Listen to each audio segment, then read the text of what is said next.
百工讲台语，台语讲百工。各位观众朋友，大家好，我是阿信老师，欢迎大家收看今仔日的百工讲台语。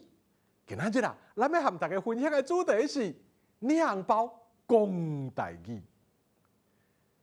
过年领红包啊，这是一种台湾真特别的风俗。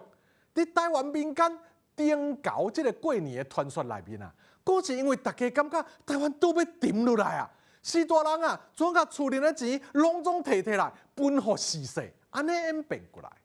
当然啊，这只是一种民间的传说。总是啊，过年会当领到红包，迄也是一件真幸福的代志啊！这表示咱的长辈啊，拢真爱护咱哦。那安尼啊，分红包、领红包，拢会用到什么款的台语对话咧？今仔日个百工讲台语啊，咱特别来和观众朋友做伙来分享。对囡仔来讲啊，过年上期待一件代志，就是领红包咯。做士大人的人啊，伫过年的时，定会摕红包予逝世，这啊有祝福细汉囡仔的意思。这时啊，大人会讲，这红包予你过年，你着乖乖听大人的话哦。除了这啊，你可能嘛会常常听到讲，爱认真读册，予你熬大汉，爱穿好少，加食寡饭。这话啊，虽然听起来真传统，总是啊，也表示长辈对后辈的关心嘛。另外一方面啊，做人逝世要收红包进前，也着爱先甲长辈祝福。这时啊，要安怎讲咧？若是阿公阿嬷迄级的，咱会当祝因讲啊，祝恁新年脚步勇行，熬走搁熬行。啊，若是平常时有咧拍牌的士大人啊，咱就会当讲啊，祝福恁身体健康，行路有风，拍牌逐道拢绝望。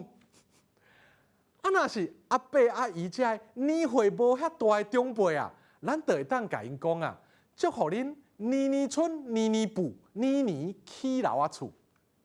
啊，若是真正毋知影要安怎讲，嘛会当简单啊，讲啊，新年恭喜，祝恁身体健康。万事如意，安尼就好啊咯。反正啦，咱的心意上重要。只要咱诚心甲祝福，这长辈啊，应该拢会真欢喜才对。复习，这红包互你过年，互你熬大汉，祝恁新年脚步勇行，熬走搁熬行。